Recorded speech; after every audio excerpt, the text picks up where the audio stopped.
représentativité en Belgique, on a posé le questionnaire dans les 3 langues du pays pour vraiment avoir une très bonne représentativité de l'échantillon.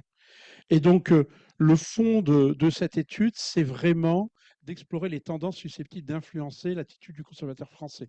Il y aura des informations, bien entendu, utiles pour des acteurs qui sont dans une stratégie export, mais la priorité de cette étude, c'est de regarder qu'est-ce qui peut arriver dans le fonctionnement du consommateur français. Et donc, la priorité des priorités, dans un premier temps, c'est de savoir, quand on parle de meubles, ben, à quelle enseigne pensent les consommateurs. Et donc, on va démarrer quand notre partie technique sera calée.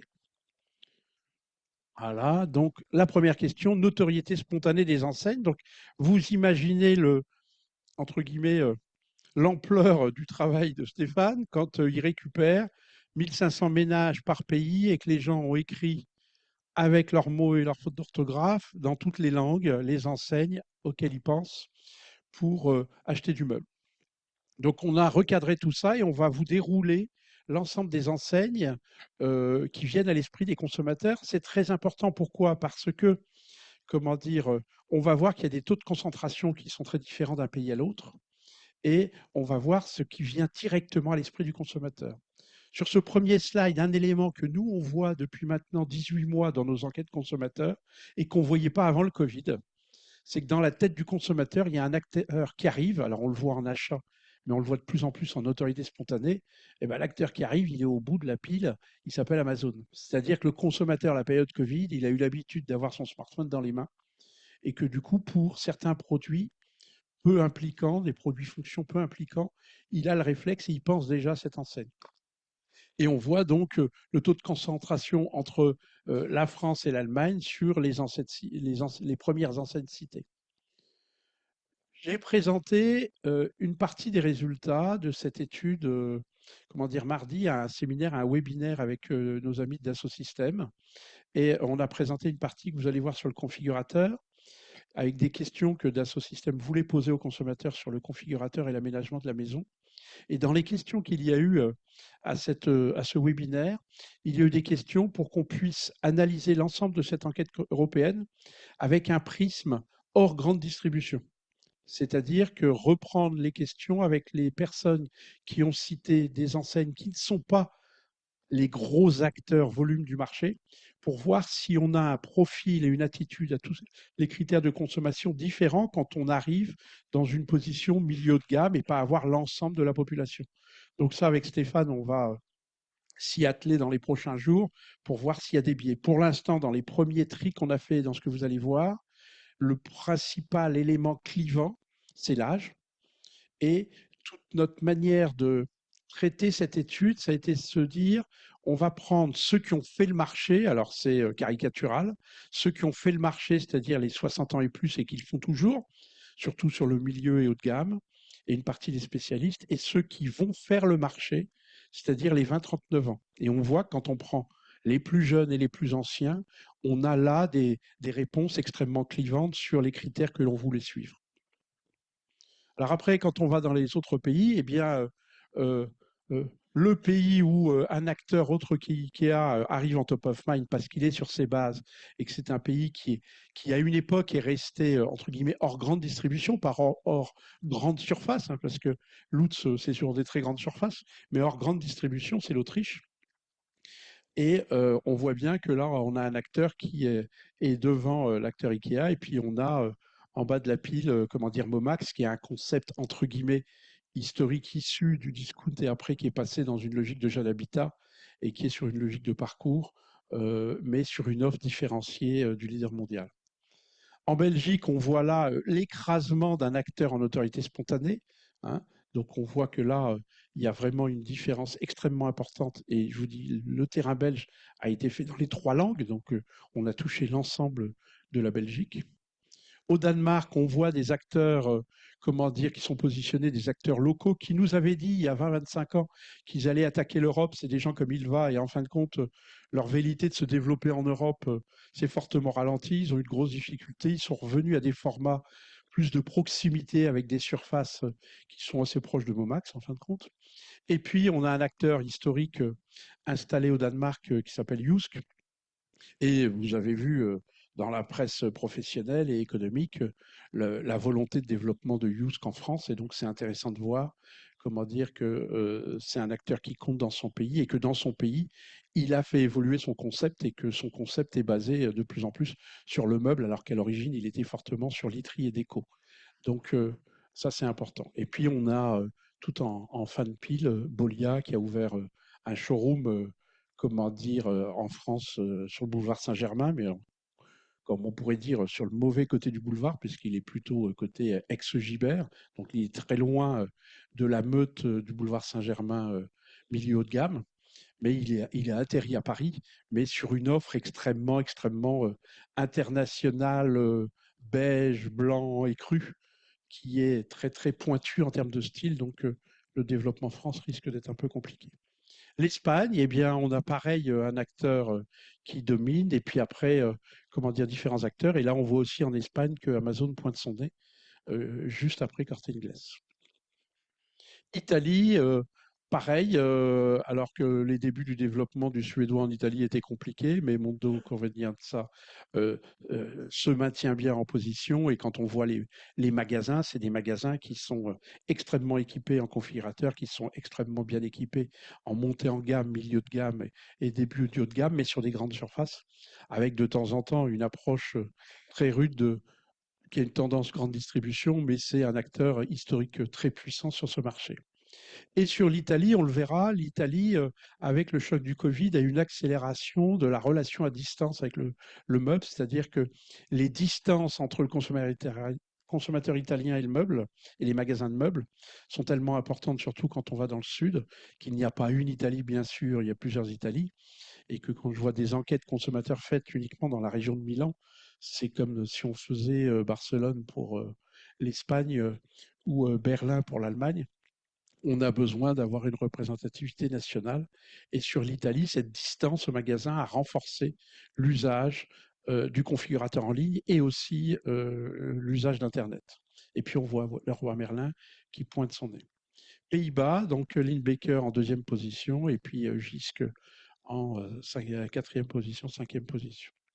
Royaume-Uni, là, on a des acteurs historiques comme DFS, Argos, John Lewis, Dunelm, qui maintiennent leur position à un niveau relativement élevé. Ce qu'il faut savoir, c'est que la distribution anglaise a été énormément perturbée ces 15 dernières années et que un des atouts, par exemple, de John Lewis, et on l'avait vu aux, aux missions d'analyse du retail qu'on avait réalisé avec quelques-uns d'entre vous grâce à l'appui de Sofinco il y a quelques années. John Lewis a accéléré une stratégie omnicanale avec des étiquettes interactives, code barre, qui permettent aux consommateurs, en flashant l'étiquette en magasin, de voir la composition précise du produit, toute l'information sur le produit, et voire même d'avoir un discount personnalisé, ce que, comment dire, est en train de mettre en place un acteur comme Ubaldi avec ses codes barres aussi, quoi, ses QR codes. Et Suisse, eh bien, on a des acteurs historiques sur la Suisse aussi qui se positionnent sur ce marché, mais avec un acteur qui drive, comment dire, la tendance, le top of mind pour le consommateur. Quand je regarde cette synthèse, qu'est-ce que je vois? Si je suis sur une logique le consommateur au global et si je regarde le consommateur qui fait et qui fera le marché de demain, eh bien, on voit bien qu'il se passe quelque chose, puisque le nombre de fois cité par le consommateur dans l'enquête montre bien que en top of mind, il y a une omniprésence suédois et sur les 20-39 ans, il y a une très très forte présence qui ne correspond pas à la part de marché, mais il y a une très forte présence d'Amazon. Donc on voit que les esprits changent dans cette relation à l'accès au marché, à l'accès, je pense, aménagement de la maison et j'ai un réflexe.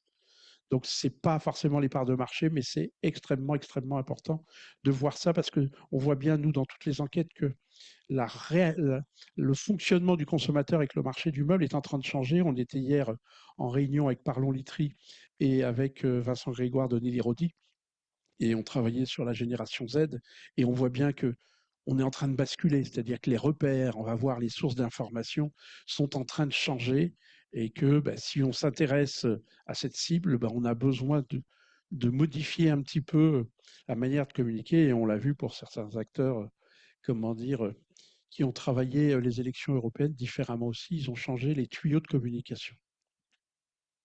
Et quand je regarde le top de la concentration, eh bien, vous voyez bien que on est quand même dans une distribution européenne qui est extrêmement concentrée en top of mind vue par le consommateur, avec des pays où ça l'est moins, et donc les Pays-Bas, le Royaume-Uni, même l'Allemagne l'est moins. Mais on voit bien que pour le consommateur en général, eh bien, il y a quelques enseignes qui émergent. Et donc, on le voit depuis quelques mois, on a tous des problèmes de trafic, on a tous des problèmes de fréquentation. On a besoin de faire venir un consommateur, lui dire j'existe. Et ben, ça devient compliqué. Pourquoi? Parce que le consommateur, il a un écran qui est quand même fortement occupé par des acteurs et par quelques acteurs. Et donc, comment réussir à toucher ce consommateur quand 90% des Français ne pensent que à 5 enseignes quand ils pensent meubles? J'ai un peu plus de chance aux Pays-Bas, mais on voit que les Pays-Bas ont basculé sur aussi énormément d'offres discount avec une multiplication d'acteurs extrêmement agressifs en termes de prix.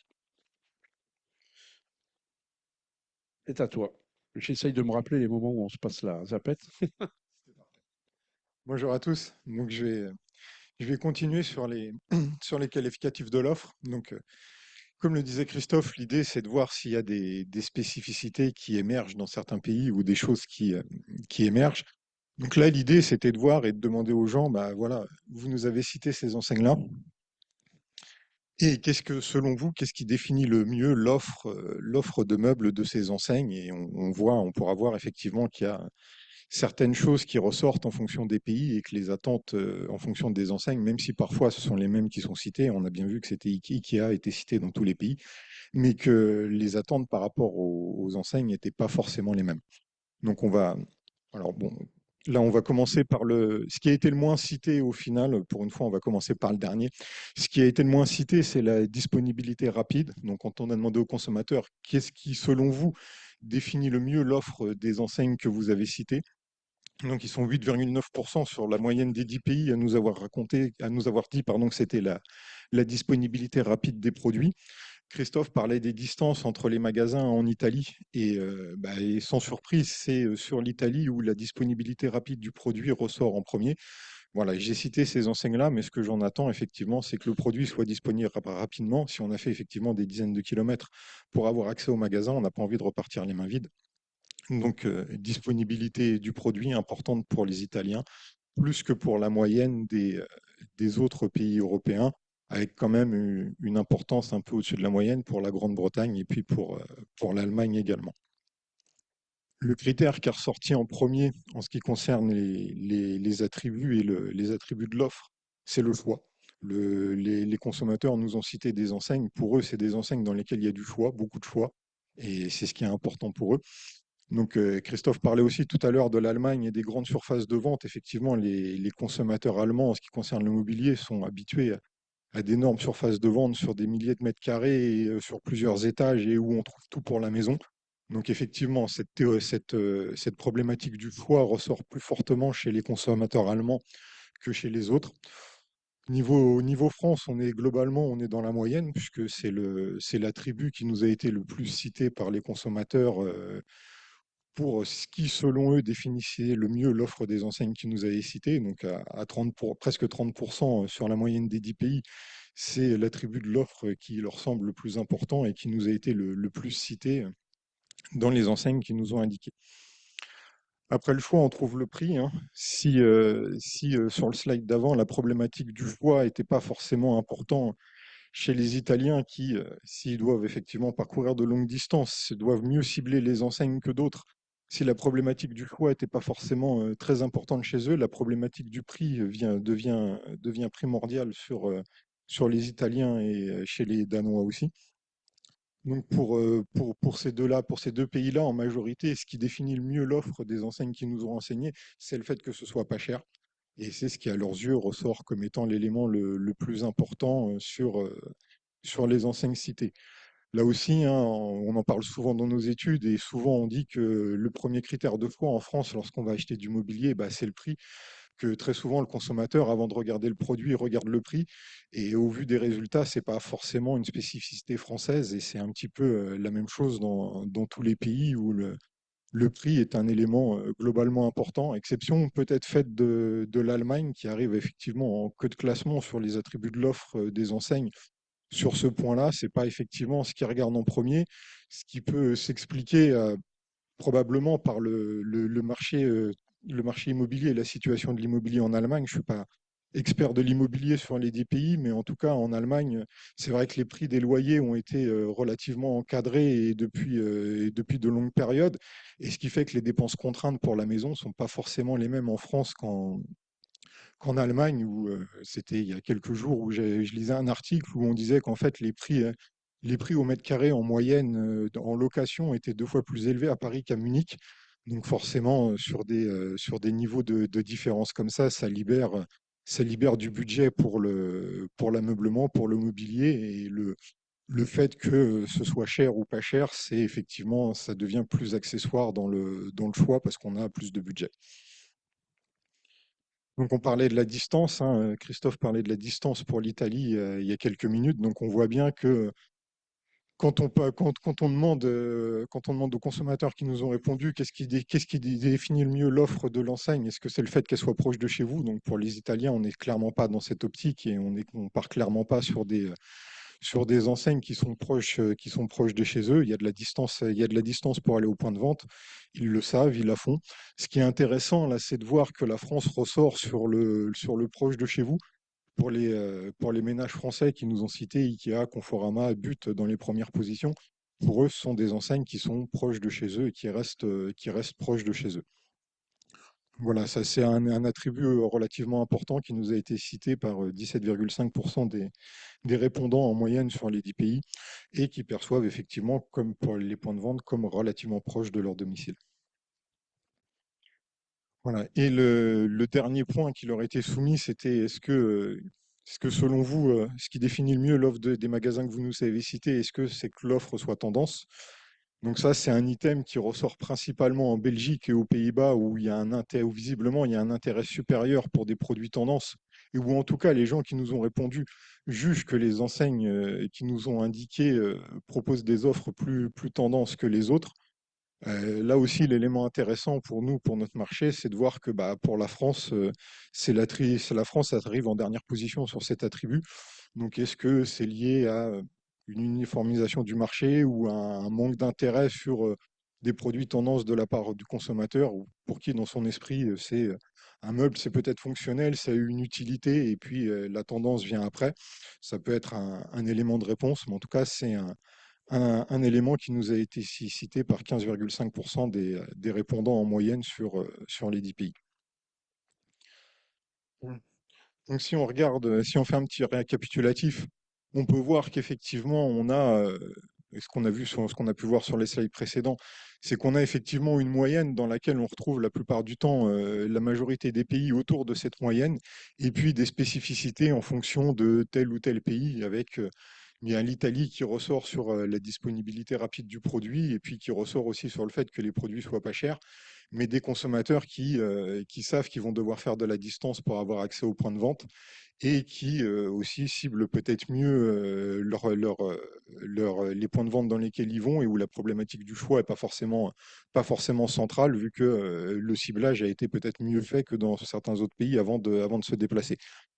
Au niveau de la France, on peut voir que sur les deux attributs principaux, sur le choix et sur le fait que ce soit pas cher, on est plutôt dans la moyenne, alors que sur le proche de chez vous, on est largement au-dessus de la moyenne. Donc là aussi, les enseignes qui nous sont citées qui nous ont été citées par le consommateur sont perçues comme proches de chez elles.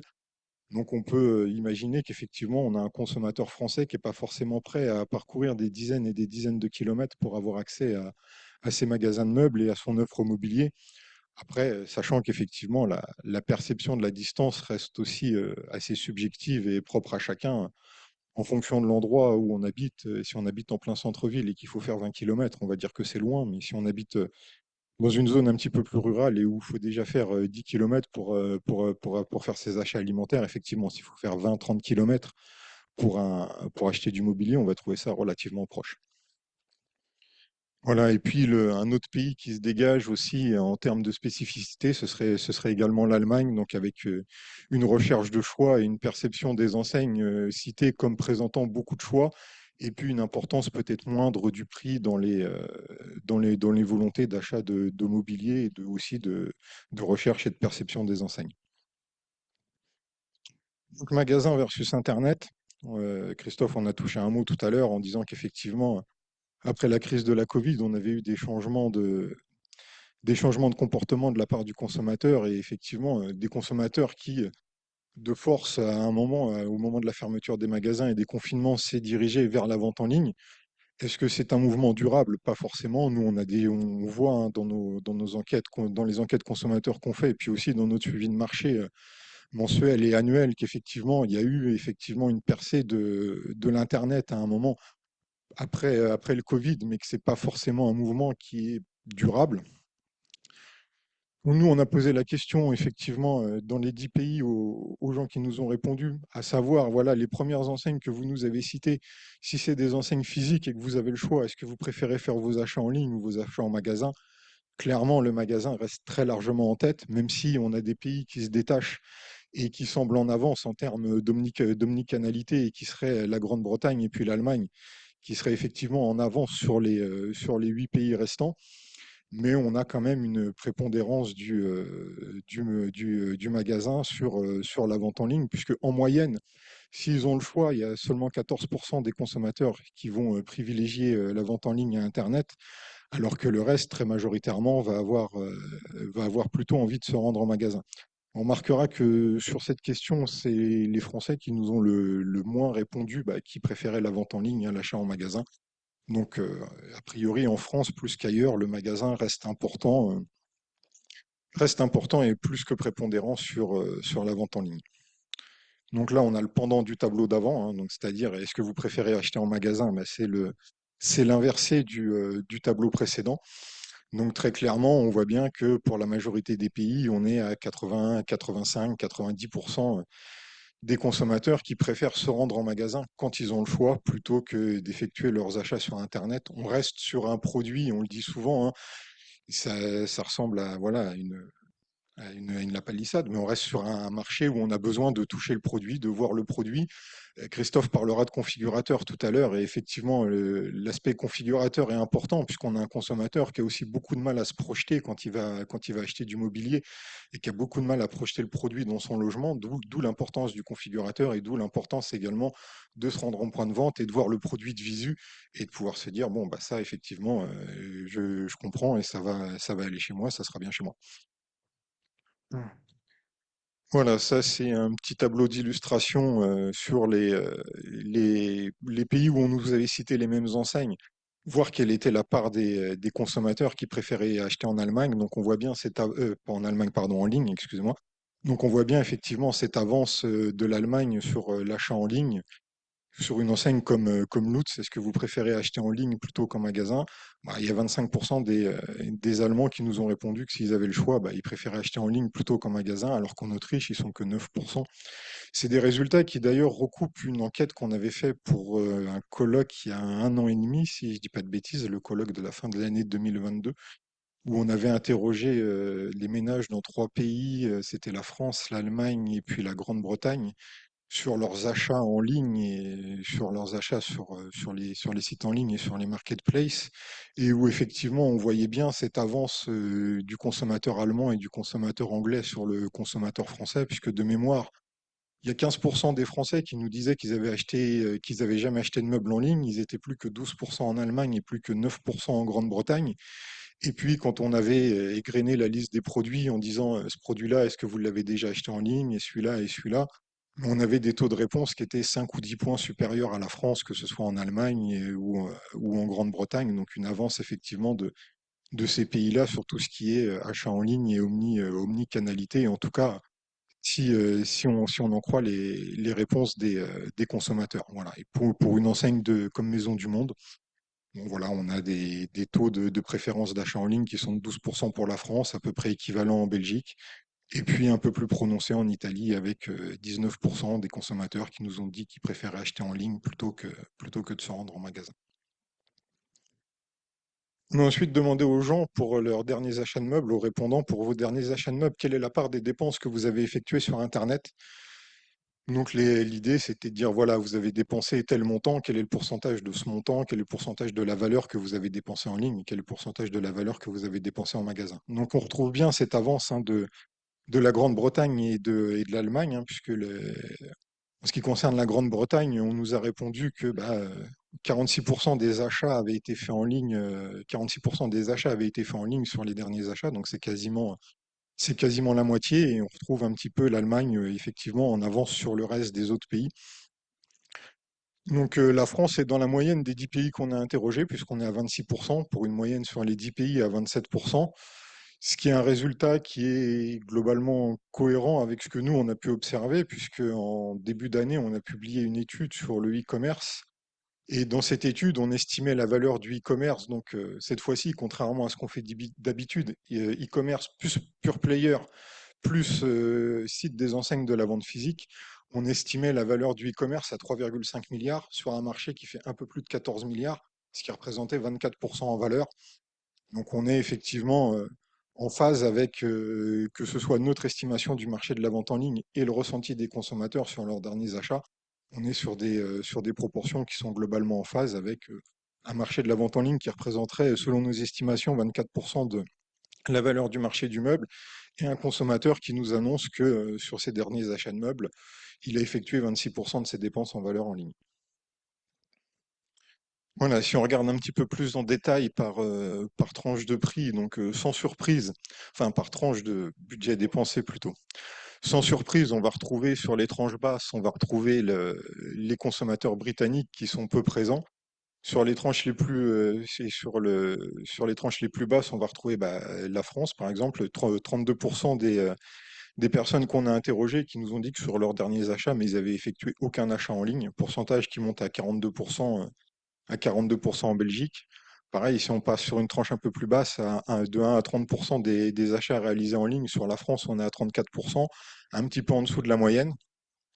Et puis après, sur les tranches les plus élevées, on va retrouver nos voisins britanniques avec 23% des consommateurs qui estiment que sur leurs derniers achats de meubles, ils ont dépensé 61 à 99% de leur budget en ligne et le reste en magasin, et puis 14% qui ont dépensé 100%, 100% en ligne et qui ont fait la totalité de leurs achats en ligne.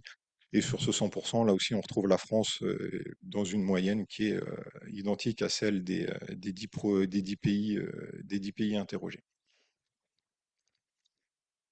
Donc, comment estimez-vous que vos dépenses de meubles vont évoluer dans les prochaines années? Là aussi, question qu'on a posée dans les 10 pays. Donc, on a mis le résultat France en priorité, puisque très souvent, on entend que Internet et que la vente en ligne va finir par manger les ventes en magasin et que l'un va finir par prendre la place de l'autre tout doucement. Visiblement, on en est encore très très loin, puisque effectivement, on a 17, presque 18% des consommateurs qui nous disent que pour leurs prochains achats de meubles dans les prochaines années, ils vont se diriger plus vers la vente en ligne, mais on a aussi 22%, un pourcentage supérieur des consommateurs qui, eux, nous disent pour nos prochains achats, on va aller plus régulièrement en magasin et plus souvent en magasin. Ce qui sous-entend, quand on regarde ces pourcentages, qu'il y a les deux tiers des personnes qu'on a interrogées pour qui il n'y aura pas de changement majeur et pour qui tout est très bien comme ça et tout se passe très bien comme ça. Mais effectivement, les changements qu'il y aura ne sont pas forcément à l'avantage de la vente en ligne, mais on serait plutôt sur une tendance de je vais plus en magasin que je vais plus effectuer mes achats sur Internet. Voilà. Si on regarde un petit peu ce que nous ont répondu les autres pays, donc on voit bien que pour l'achat en ligne, les ménages français qui nous ont répondu à 17,5% pardon, sur des achats en ligne, on est un petit peu en dessous de la moyenne des 10 pays qu'on a interrogés. Donc là, plutôt une tendance qui irait plutôt vers le magasin en France et un peu peut-être plus vers la vente en ligne en Allemagne, où là, effectivement, on monte jusqu'à 30% des répondants qui nous ont dit je ferai plus d'achats en ligne. Après, ce qui est intéressant aussi, c'est de regarder sur la population des 20-39 ans, parce qu'on a effectivement 25% des gens des 20-39 ans qui nous disent OK, je vais réaliser plus d'achats en ligne, mais on en a aussi 29% qui nous disent ah, mais je vais réaliser plus d'achats en magasin.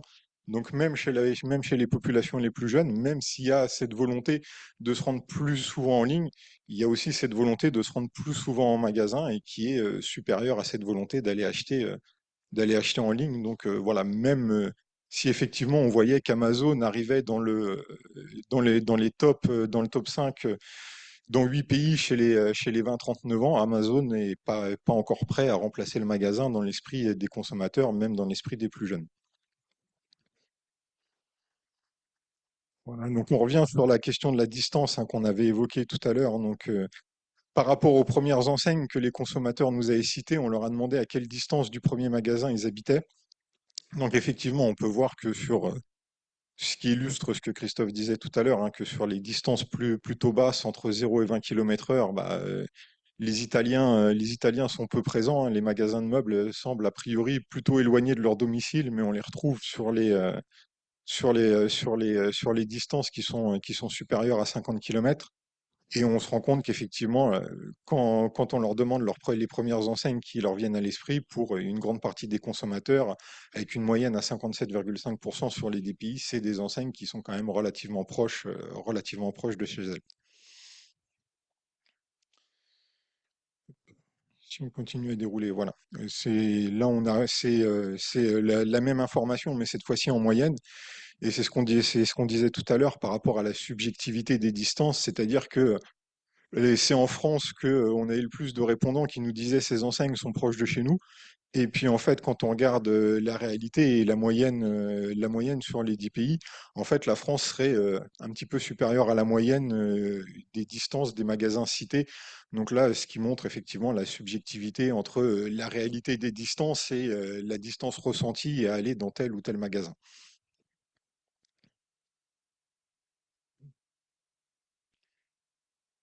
Voilà.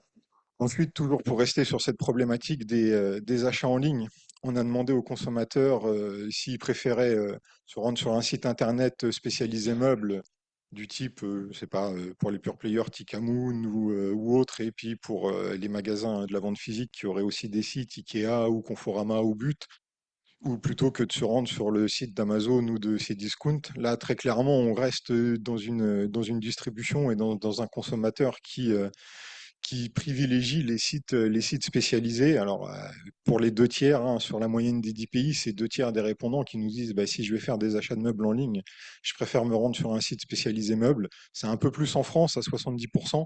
Et puis, on a l'Espagne où là, on arrive sur des consommateurs qui sont hyper spécialistes et qui recherchent de l'hyper spécialisation avec 94% des répondants qui nous ont dit si j'achète du meuble en ligne, je vais sur un site spécialisé.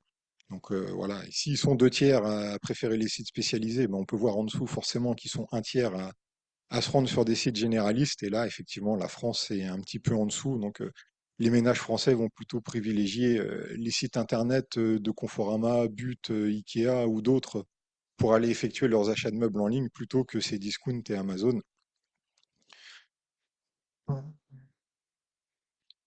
Voilà, là, on a posé exactement la même question pour les achats en magasin. Et là, pareil, sans surprise, on arrive au même résultat. C'est-à-dire que quand je dois me rendre dans un magasin pour acheter du mobilier, ben, je vais me rendre dans un magasin qui sera spécialisé en meubles plutôt que d'aller dans un magasin purement généraliste. À l'exception du Danemark, qui effectivement est complètement en décalage sur ce point, mais peut-être que Christophe pourra nous éclairer. Moi, je connais peu le marché danois de la distribution de meubles, mais peut-être que Christophe aura des éléments là-dessus. Mais effectivement, on a un Danemark qui est globalement en retrait et une moyenne à 77%, à 77%, donc les trois quarts des répondants qui nous disent si je vais acheter un meuble, je vais dans un magasin spécialiste plutôt que dans un magasin généraliste. Et là encore, cette surspécialisation du côté de l'Espagne, à 94% des répondants qui nous disent non, non, je vais dans un magasin spécialiste si je dois acheter du mobilier. Voilà, et ça, vous l'aurez, je ne vais pas faire de commentaires particuliers dessus puisque c'est un petit récapitulatif de ce qu'on vient de dire. C'est que voilà, on reste plutôt dans une Europe, enfin, dans nos 10 pays, en tout cas que nous on a appelé l'Europe, dans une Europe et dans une France, un consommateur français et un consommateur européen qui, quand il a besoin d'acheter du mobilier, tendra plutôt à se rendre dans une enseigne spécialisée plutôt que dans une enseigne généraliste. Et c'est le moment où je repasse la parole à Christophe pour continuer. Merci Stéphane. Alors juste, Tikamoon, il est plus uniquement pure player parce qu'il a deux belles boutiques à Lille et Place des Victoires et il a une belle boutique circulaire aussi. Donc il est passé dans le retail physique. Sur la partie tendance, ce qui est très intéressant dans les résultats que vous a présenté Stéphane, c'est que sur la partie tendance, c'est cette perception consommateur et on voit bien que l'Allemagne qui a depuis toujours des cathédrales du meuble avec énormément de mètres carrés, a encore cette image de choix, alors que quand on va traîner dans les magasins de meubles en Allemagne, ces grandes cathédrales du meuble sont de plus en plus avec un choix qui se réduit, puisque avant on avait l'étage sur l'entrée de gamme, on avait le milieu de gamme, on avait le haut de gamme, et on avait une profusion d'offres. Et maintenant on a une profusion de produits, mais le choix, je pense qu'en 15 ans, a été divisé par 6 ou 7 sur la possibilité d'utiliser ces mètres carrés. Sur ce que disait Stéphane aussi sur la proximité, c'est extrêmement intéressant de voir que dans la tête du consommateur, bah, la première enseigne citée, qui est l'enseigne suédoise, pour le consommateur français, c'est une enseigne de proximité. Donc c'est vrai que ça doit perturber pas mal de monde et que son développement très volontariste de la vente en ligne, le développement des visioconférences, donc en fin de compte de repos au consommateur quand il veut, où il veut, à quelle heure il veut, eh bien ça commence à fonctionner puisque le consommateur la considère proche, alors que quand on voit le nombre de points de vente, physiquement elle n'est pas proche. Donc à réfléchir pour un peu tout le monde. Comment souhaiteriez-vous que la taille des magasins de meubles évolue? Ben là, on est un peu embêté par cette réponse. Pourquoi? Parce qu'on sait tous que le coût d'exploitation des magasins ne fera qu'augmenter. Tous les concepts savent qu'il va falloir optimiser les mètres carrés, réduire les surfaces, parce que le coût d'exploitation deviendra impensable, surtout que tout le monde veut augmenter le maillage du territoire pour jouer cette clé surtout française de proximité.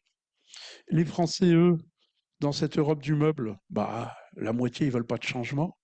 Hein, ils disent c'est très bien comme ça. Hein. Et on voit bien que là, on a un réel souci, c'est-à-dire que, comment dire, sur cette volonté d'avoir des magasins plus grands, eh bien, les Français sont en dernière ligne, en dernière position. Et donc, on va voir que sur l'évolution stratégique pour tout le monde des formats de magasins, il va y avoir un besoin énorme d'explications vis-à-vis du consommateur, parce que, comment dire, quand on dit au consommateur des magasins plus petits, où on vous présenterait l'offre avec un outil digital pour essayer un peu, euh, comment dire, comme l'enseigne Milome qui est sur ce concept-là, c'est-à-dire que j'ai une petite surface, je propose mon offre et après j'emmène le consommateur avec une tablette pour voir la profondeur de l'offre. C'est le cas d'une partie des magasins configurateurs du suédois. Eh bien là, on voit que le consommateur et le consommateur français est un peu moins tenté, mais que la moyenne européenne, le consommateur, il n'arrive pas à se projeter et d'emblée, il nous dit non, moi je veux la même chose, voire plus grand. Et on sait tous que la plus grand, ça va pas être possible, même si Wayfair, Lauriane m'a alerté de chez Dassault que l'américain Wayfair, qui réussit pas en Europe, hein, qui est toujours pas arrivé en France et qui en Allemagne balbutie, mais aux États-Unis, cet acteur de la vente en ligne vient d'ouvrir il y a 3 semaines un magasin de 14 000 mètres carrés à Chicago. Donc on voit bien que cette distribution online, elle a besoin de cette présence physique. On parlait tout à l'heure de Tikamoon. Donc j'ai besoin de ce contact physique. Mais on voit bien qu'il va y avoir un énorme travail d'explication consommateur sur des formats plus petits avec une poursuite de l'offre en digital parce que pour l'instant, il n'est pas du tout prêt. Et là, c'est le consommateur européen qui n'est pas du tout prêt. Donc là, il y a certainement un boulot extrêmement, extrêmement important dans le merchandising et l'agencement des magasins. Alors, l'occasion, on en parle tout le temps, on en a parlé dans l'enquête européenne, parce que j'ai encore eu une question hier de la part d'un acteur important sur quel est le poids réel de l'occasion, etc. Et ça bouleverse notre marché, hein, parce qu'on a des baisses maintenant depuis 2 ans, on a des baisses de volume neuf. On a un consommateur qui jongle avec l'occasion, et on a voulu voir en Europe où était positionnée la France pour voir est-ce qu'on a atteint le taquet de l'occasion en France? Est-ce qu'on est en queue de peloton? Est-ce qu'on est en avance sur le reste de l'Europe? Et quand on regarde, vos derniers achats de meubles, avez-vous acheté du meuble d'occasion? Eh bien, on voit que la France est un peu supérieure à la moyenne. Et on voit que ben, le seul pays qui est supérieur, c'est le Danemark. Et je ne sais pas si vous vous rappelez, au mois de décembre, je vous avais présenté des photos à Copenhague, dans les différents quartiers de Copenhague, il y a des espaces de dons pour du mobilier, pour de la déco, pour du petit électro et même du gros électro. Et en fin de compte, c'est la municipalité qui favorise un peu. C'est un peu comme la maison du tri de nos amis Écomaison en plus, c'est-à-dire que le consommateur arrive avec le produit meuble dont il ne veut plus. C'est ouvert 7 jours sur 7. Il arrive, il dépose dans ce container ouvert son meuble. Il y a deux ou trois permanents qui gèrent ça, ils déposent. Et puis, il y a une personne derrière qui passe et qui prend. Et il n'y a pas de transaction monétaire, il n'y a rien du tout, c'est simplement faciliter la fluidité de cet échange de produits. Donc c'est encore plus fort que l'occasion avec un prix sur le bon coin. Et on voit bien que le Danemark, et puis il y a énormément de magasins comme Human en fringues qui se développent au Danemark sur cette occasion pas chère accessible. Mais on voit donc que la position de la France dans ce concert européen, eh bien, elle est déjà un peu au-dessus de la moyenne sur cet achat d'occasion. Et sur les 20-39 ans, ben, on voit que, ben, et c'est là où le rapport occasion et volume neuf pose quelques problèmes, c'est on voit qu'un tiers en France des consommateurs nous disent que bah oui, c'est un réflexe. Donc il est clair que sur le marché d'équipement des ménages, l'occasion s'installe pour un tiers des consommateurs. Et donc il y a que l'Autriche qui est un peu plus réticente à cette pratique. Et quand vous voyez les chiffres, donc sur les achats, meubles d'occasion, et quand on voit les 20-39 ans, eh bien, on voit bien que il va se passer quelque chose sur cette génération qui fait et fera le marché. Et comme toutes les plateformes sont en train de s'organiser, eh bien, acheter d'occasion est de plus en plus simple. Après, il y a je dis juste, mais c'est pas si simple que ça. Il y a juste l'aspect logistique qui fait que le meuble d'occasion bouge pas beaucoup. Pourquoi? Il peut pas se déplacer beaucoup parce que les coûts logistiques sont souvent supérieurs à la valeur intrinsèque du produit. Et transporter du meuble d'occasion avec des logiques de coq-au-lit, il faut vraiment que ce soit du chevet, mais ça va pas beaucoup plus loin. Et donc, les dépenses d'occasion par rapport au neuf dans les différents pays, eh bien, on voit que là, eh bien, pour le consommateur français, on est en haut de cette attitude achat d'occasion, c'est-à-dire dans la perception du consommateur français, eh bien, sur l'ensemble de ses actes d'achat, eh bien, oui, c'est l'heure. Bénédicte, c'est l'heure, vite. Et pour le consommateur français, ben, on voit quand même que là, on a vraiment des questions à se poser. Consommateur européen, consommateur français, le réflexe occasion n'est pas conjoncturel.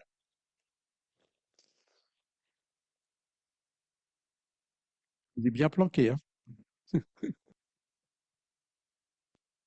Ça me fait penser à Evelyne à un séminaire CEDEM il y a quelques années, avec un téléphone dans un sac. Et pensez-vous que vous serez amené à acheter des meubles d'occasion dans les mois à venir?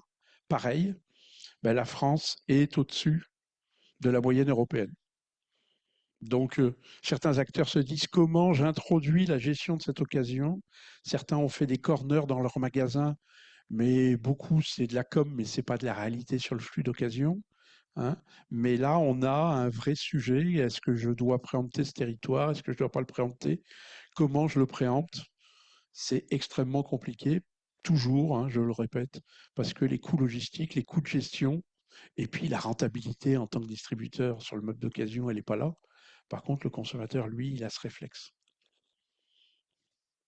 Alors, je rappelle quand même que sur ce meuble d'occasion, on a eu, mais ça n'a pas été tellement suivi par d'autres acteurs sur différents niveaux de gamme, mais quand même le premier qui a sublimé l'offre d'occasion, c'est quand même Celency, qui a proposé une plateforme, une marketplace à des vendeurs professionnels pour vendre de l'occasion, mais plutôt premium et branchouille. Là, maintenant, ils sont allés, comme un peu tout le monde, sur le B2B parce que tout le monde veut aller manger dans la gamelle du voisin. Mais en dehors de ça, on va avoir la marketplace Facebook, on va avoir le Bon Coin, mais il n'y a pas encore d'étage intermédiaire qui gère ça. Il y a aussi, comment dire, tous les efforts de la startup Isidore sur la gestion des flux des professionnels en seconde main. Mais on n'est pas encore très spécialisé. C'est certainement ce marché de l'occasion en ligne, il va certainement se spécialiser avec des gens qui seront un peu plus pointus par catégorie de produits. Et peut-être qu'on verra arriver des spécialistes du meuble d'occasion, des spécialistes rembourrés, des spécialistes blancs pour essayer d'éviter ces grands paquets Le Bon Coin ou Facebook. Et donc, regardez quand même hein, sur les intentions, bah, ça amène à beaucoup de réflexions par rapport au volume du neuf dans les mois à venir. Et donc, pour vos futurs achats de meubles, ce sera des achats majoritairement neufs, occasion. Vous voyez les scores et là, la France, elle est réellement, comment dire, dans une position très, très clivante. Et vous voyez sur les 60 ans et plus, même sur les 60 ans et plus, on est au-dessus de la moyenne. Donc, il se passe quelque chose. Les critères d'achat, c'est là que je te repasse la main, je crois. Tu vois, j'ai bien appris ma leçon. Merci Christophe. Merci. Donc oui, on va regarder effectivement maintenant les critères d'achat de mobilier. Donc dans un premier temps, plutôt des critères type RSE, hors style et hors prix. Donc quand on a posé la question, voilà, pour vos achats de meubles, êtes-vous attentif donc à la qualité du produit? Oui, le consommateur, quand il va acheter son mobilier, est attentif à la qualité du produit. À soit presque les 2 tiers en moyenne sur les 10 pays interrogés, avec la France qui est effectivement dans cette logique proche de la moyenne, avec des Espagnols qui, eux, font un peu moins attention, et puis des Néerlandais qui, eux, semblent être plus attentifs. Mais une fois qu'effectivement on est arrivé sur la qualité du produit, après, concernant les autres critères d'achat, là, on arrive sur des scores qui sont bas. À la qualité du produit, on pourrait ajouter la durabilité du produit. Souvent, les deux sont liés. Donc, même si effectivement, dans la tête du consommateur, on raisonne d'abord qualité plutôt que durabilité, voilà, on est en moyenne à 12,5% sur la question de la durabilité du produit. C'est un peu plus marqué en Allemagne. On parlait tout à l'heure de budget et effectivement peut-être de consommateurs allemands qui étaient plus enclins à dépenser plus pour leur mobilier. Donc la question de la durabilité est un peu plus importante pour eux, à l'inverse des Italiens qui, eux, tout à l'heure nous disaient, moi, les enseignes dans lesquelles je vais, c'est pas cher. Donc effectivement, si c'est pas cher, on peut peut-être renouveler plus régulièrement et son mobilier. Donc la question de la durabilité se pose peut-être moins effectivement en Italie que dans la moyenne des autres pays, mais on reste sur des pourcentages, même sur les pourcentages élevés qui sont plutôt bas. Donc un meuble qui, en tout cas, dans l'esprit du consommateur, va être amené à se renouveler régulièrement. Après, qu'il le pense et qu'il le fasse, c'est peut-être deux choses différentes, mais en tout cas, dans l'esprit du consommateur, voilà, il n'est pas forcément attentif à à la durabilité du produit quand il fait son choix. C'est pareil en ce qui concerne l'origine des produits, hein, 10% en moyenne des répondants qui nous ont dit qu'ils faisaient attention à l'origine des produits.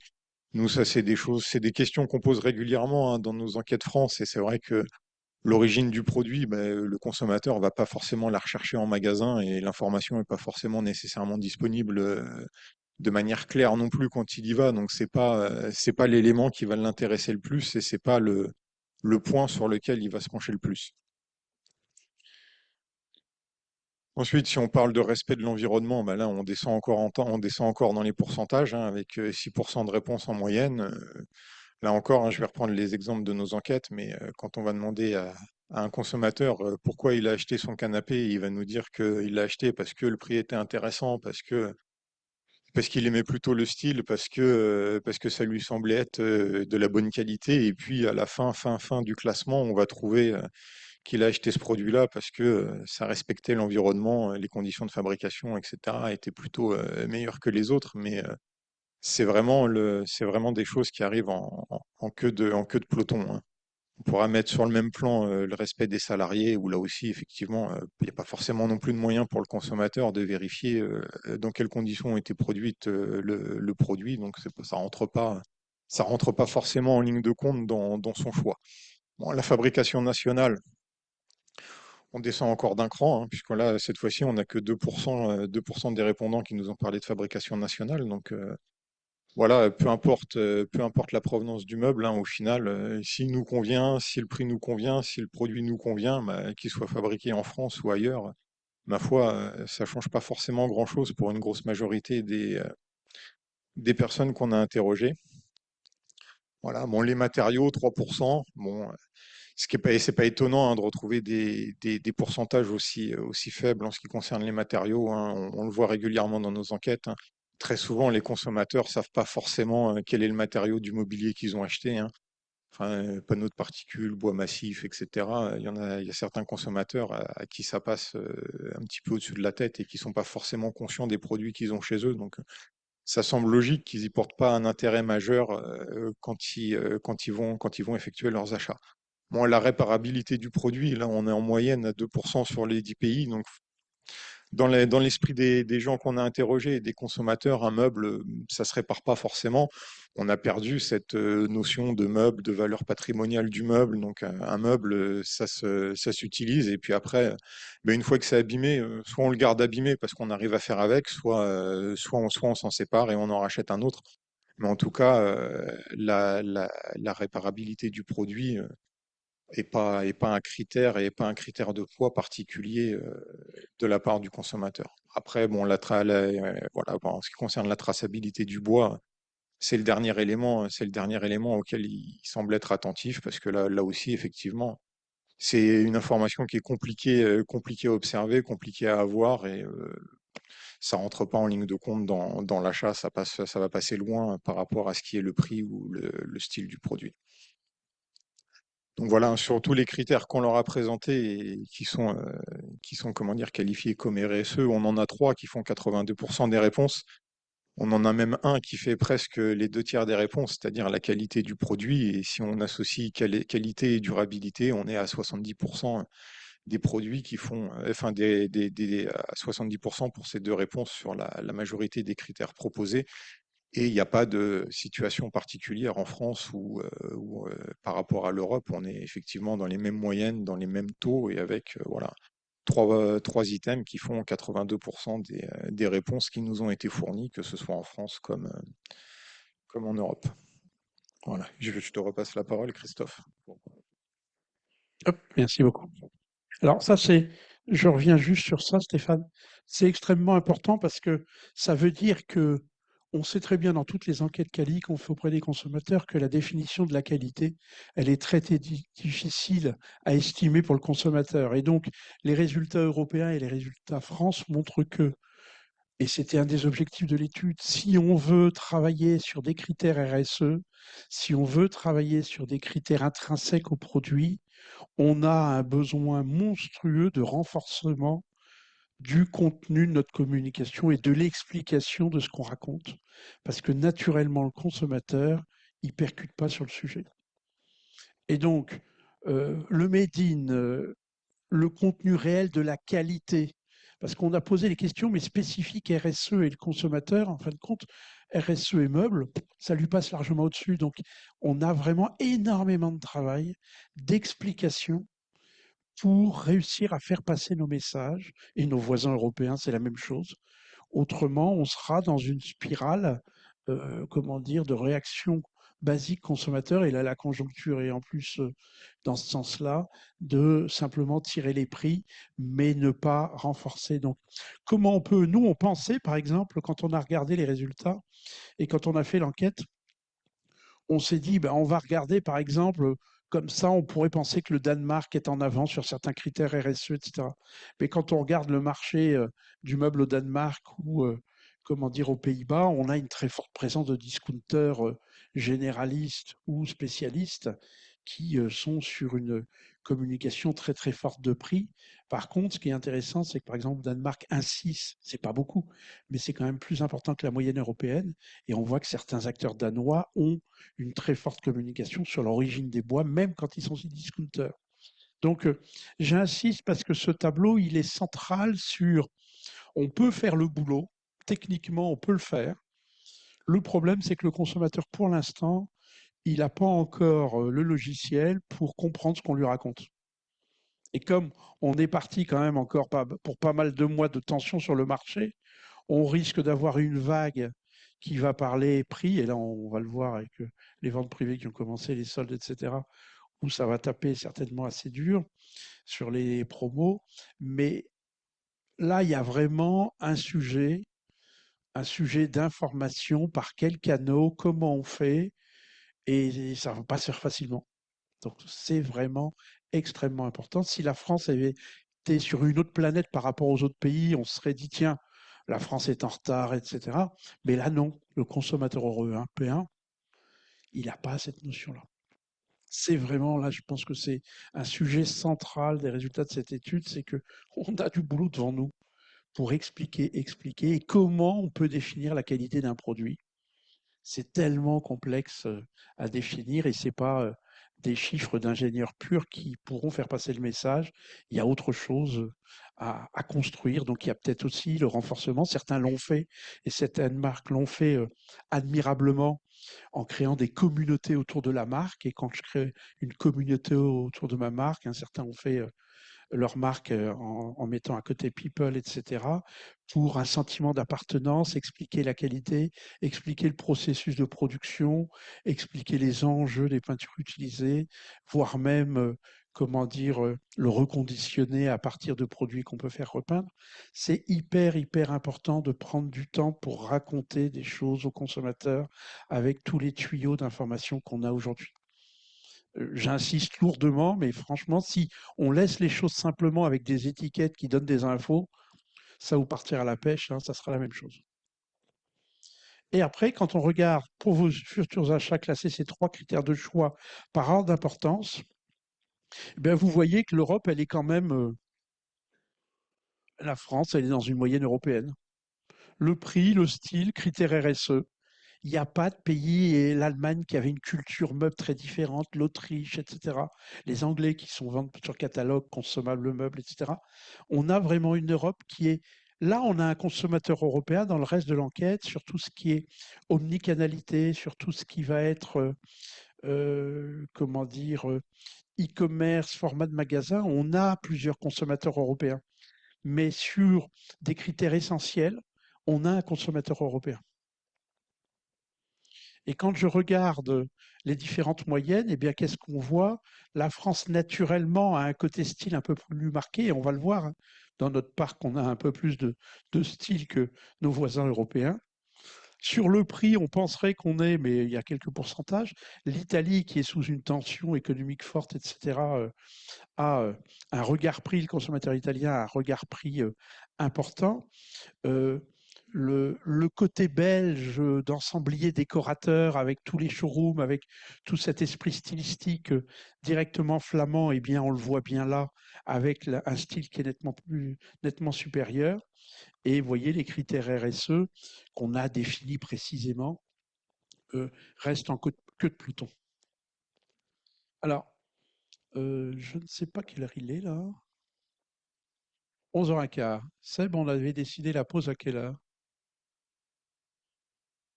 Je fais les configurateurs et après on se met en pause.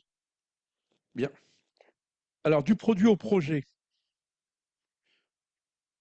on s'est posé la question au niveau européen de savoir quels sont les consommateurs qui ont déjà utilisé un configurateur pour faire un projet de cuisine, un projet de salon de séjour, un projet de chambre. Et après, on leur a posé les questions. Et demain, si vous deviez avoir un projet, est-ce que vous utiliseriez? Tout ça, c'est pas parce qu'on est, comment dire, maqué avec des opérateurs de configurateurs, c'est simplement que il se passe un truc dans l'aménagement de la maison. Je vous l'avais dit au mois de décembre, je vous l'avais dit au mois de juin dernier sur l'étude prospective distribution.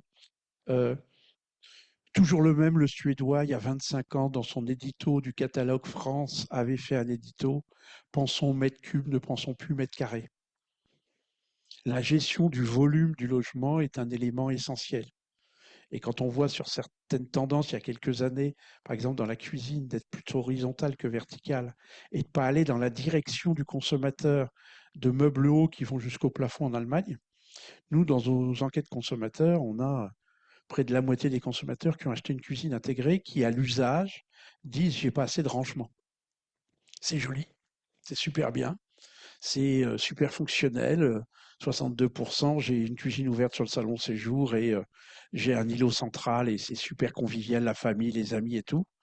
Mais j'ai pas de rangement, donc je vais avoir plus de rangement parce que la cuisine est en train d'avancer sur le salon séjour. Et donc comme avant, dans l'enfilade, je vais pouvoir mettre ma vaisselle dans mon meuble sur mesure accroché au mur dans le séjour parce que j'aurais gagné des mètres carrés sur le salon séjour. Mais sur cet agencement de la maison et donc du produit au projet, il est en train de se passer quelque chose. Et toujours pareil, hein, notre ami suédois, il l'a compris depuis longtemps puisque une partie de ses développements, c'est des magasins configurateurs et pas des magasins de 25 000 mètres carrés et de la visioconférence. Donc quand on regarde sur le salon séjour, on voit bien que la moyenne européenne, c'est 16% des Européens qui ont utilisé un configurateur pour aménager leur salon de séjour, les Français étant en bas de la liste. Donc il y a des choses qui sont en train de se passer. Et sur les 20-39 ans, bah, ils sont avec leur smartphone pour une bonne part, au moins sur les 20-30, et ils l'ont au bout des doigts, et c'est évident que un projet, je peux le commencer, alors je le finis pas forcément, mais je peux le commencer avec un configurateur. On voit l'Italie est vachement en avance, et ça c'est en liaison avec la distance par rapport au magasin et le changement complet de l'organisation de la distribution en Italie qui fait qu'on est passé d'une distribution morcelée, gérée essentiellement par des industriels avec plein de petits magasins, à l'arrivée de certains grands distributeurs qui ont bousculé les lignes et qui modifient la relation à l'aménagement de la maison et au prix, bien entendu. Dans la chambre, eh bien, pareil, en Europe, 14% des Européens nous disent oui, j'ai aménagé ma chambre en utilisant un configurateur et les Français sont en deçà, 9%. Je trouve que 9%, c'est déjà énorme. Donc, à quel niveau ils ont utilisé le configurateur, on va voir, et pourquoi surtout. Parce que ça, c'est extrêmement intéressant de voir pourquoi ils l'ont utilisé. Et sur nos 20-39 ans, pareil, eh bien, même si mon score France est pas très important, ben les 20-39 ans, ils sont 2 fois plus importants que la moyenne des Français à avoir le réflexe d'usage du configurateur. Et en Italie, regardez les scores, c'est assez marqué vu la faible densité de points de vente. Et si vous allez chez nos amis distributeurs italiens, comment dire, eh bien, à chaque fois que je vais à Milan, j'en profite pour aller voir les magasins autour de Milan. Eh bien, on a réellement des box configurateurs pour toutes les pièces de la maison pour accompagner le consommateur dans son projet. Et donc, on a essayé de faire un pendant avec la cuisine. Et pour la cuisine, le consommateur, alors que quasiment à 100%, le configurateur est utilisé par le vendeur du magasin, mais lui, là, il le voit pour moi, est-ce que je l'utilise chez moi ou je l'utilise dans le magasin, ah ben, on a quand même déjà un tiers des consommateurs qui utilisent un configurateur pour un projet de cuisine, que ce soit chez eux, que ce soit en magasin. On voit bien tous les configurateurs disponibles chez de nombreux distributeurs. Et sur les 20-39 ans, là, on voit bien un marché, entre guillemets, mature d'usage du configurateur, parce que c'est lié à la puissance des industriels qui ont réellement conçu depuis des années des solutions d'agencement de l'espace de la cuisine. La démocratisation de la cuisine, ça existe depuis le début des années 80 réellement. Donc le marché s'est organisé et on comprend que bah, ça les intéresse bigrement d'aller voir cette pièce-là et d'aller voir cette pièce-là, parce qu'ils savent faire et ils savent quel potentiel on peut avoir de marché en allant dans les autres pièces de la maison et en laissant même le consommateur jouer avec cet outil. Et donc, quand je regarde l'usage du configurateur en ligne et en magasin, on voit que les Français sont un peu plus en ligne sur le salon séjour, sur la chambre, et que dans la cuisine, on est quasiment sur une moyenne. Donc, on voit bien que sur le salon séjour, il n'y a pas encore pour le consommateur français de compréhension ou réellement d'offres pour pouvoir aménager son salon séjour en magasin, mais qu'on commence déjà à jouer en ligne. Donc, ça laisse de belles perspectives pour cette omnicanalité pour l'ensemble des acteurs.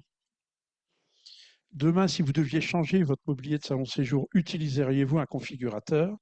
Et là, ben, sur les poids, on voit que sur les 20-39 ans, les Français sont les derniers, les Italiens, là, c'est assez spectaculaire. Mais ce qui est intéressant, c'est que sur l'ensemble de la moyenne française, on est à 28%. C'est-à-dire qu'en moyenne, 2 fois plus de consommateurs qu'aujourd'hui considèrent qu'ils utiliseront un configurateur s'ils doivent aménager leur salon de séjour.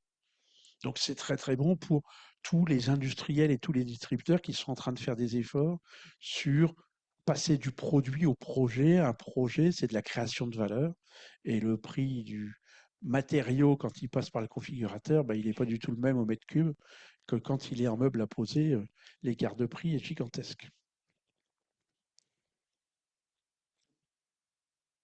Chambre, pareil, on double les scores en France. Par contre, sur la chambre, les 20-39 ans, on est un peu plus au-dessus. Et ça, c'est un peu logique. Pourquoi? Parce que dans la chambre, il y a, dans les, les arbitrages du consommateur, dans la chambre, il y a une volonté de libérer de la place pour le salon séjour qui est cette grande pièce à vivre. Et donc, on opte, quand on est, comment dire, en aménagement de la maison, on opte pour une chambre qui doit être beaucoup plus fonctionnelle. Je ne prendrai pas l'exemple de notre ami Éric Mandino, consultant pour l'IPEA, et je parlerai de cet exemple demain sur une réunion qu'on a sur l'univers de la chambre, mais on voit bien que la chambre, c'est vraiment le mètre cube. C'est-à-dire que j'ai besoin d'optimiser du rangement dans la chambre, et le produit chéri d'Eric, c'est le lit coffre.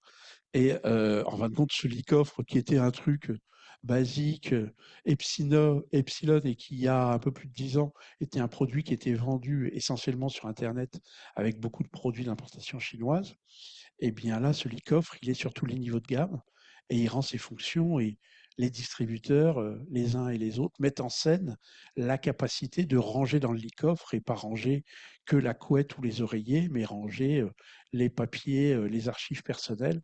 Il y a même un acteur qui, dans ses magasins, met régulièrement pour les urbains, en hiver, dans le lit coffre, il range le vélo en montrant au consommateur, j'ai compris ta façon de fonctionner, tu as un problème de rangement et ton vélo d'urbain branchouille, tu n'as pas franchement envie d'en faire l'hiver, hein, tu es écolo quand il fait beau, eh bien ton vélo, tu le ranges dans le lit-coffre.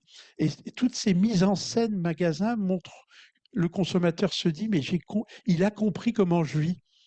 Et donc l'expérience magasin, et ce qui est intéressant dans ce que vous disiez Stéphane, c'est que on a une chance inouïe, c'est que le consommateur, il veut des magasins et il veut des magasins spécialisés, mais les magasins spécialisés vont avoir une nécessité d'expliciter l'usage de leurs produits de plus en plus par rapport à ce que dit Philippe Moati, euh, le patron de l'Obsoco.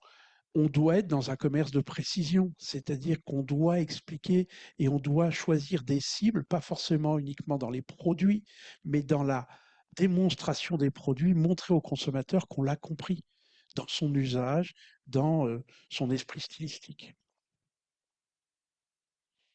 Et donc, perspective de recours au configurateur, eh bien là, on voit que, comment dire, sur le panel et sur la France, ben, là, on a, nous, côté France, un petit retard dans les perspectives pour le consommateur. Et donc, vous voyez dans les intentions, hein, sur le panel, sur la France, les scores des uns et des autres. Et là, je pense qu'on va faire la pause pour rester dans le timing. Donc, petite pause café viennoiserie. Dans un quart d'heure, on se retrouve pour la suite. On va analyser les achats récents de meubles, donc des 3 dernières années, et décrypter après tous les critères liés à ces achats. Merci beaucoup, à tout de suite.